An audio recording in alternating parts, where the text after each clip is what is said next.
Hey, I'm Greg Pimlott. I'm a pastor in the Indiana Conference of the United Methodist Church. 50 years ago, next month, a devastating tornado ripped through Jefferson County, the county that I grew up in. Houses were destroyed, trees were uprooted, the death toll was severe. Growing up in Hanover United Methodist Church, the story of the '74 tornado was told over and over again. It left an indelible impression on our community.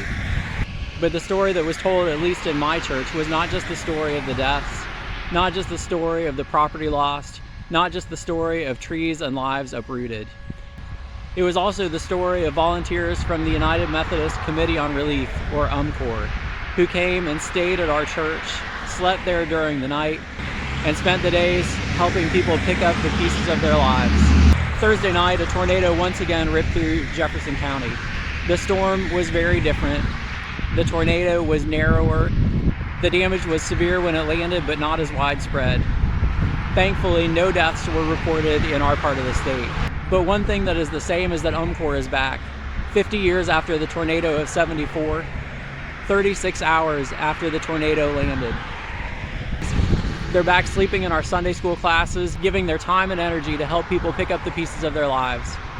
Buried in a pile of debris of wood and shingles, we found a headless angel. And then later on, we found the head and the base. We think of angels as icons of safety and love and comfort and peace. And we think of our faith very much like that as well. But sometimes faith is not perfect. Sometimes we have to look at faith as real and raw. And even though this angel is ruined in some people's eyes, not an angel anymore, it's still an icon of faith, something we can hold on to. I spoke with the current pastor of Hanover United Methodist Church, Reverend Luke Richards.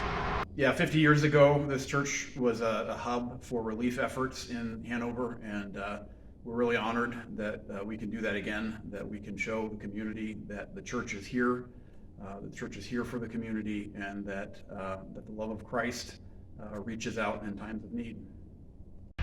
This is what faith in action looks like. This is what United Methodism looks like.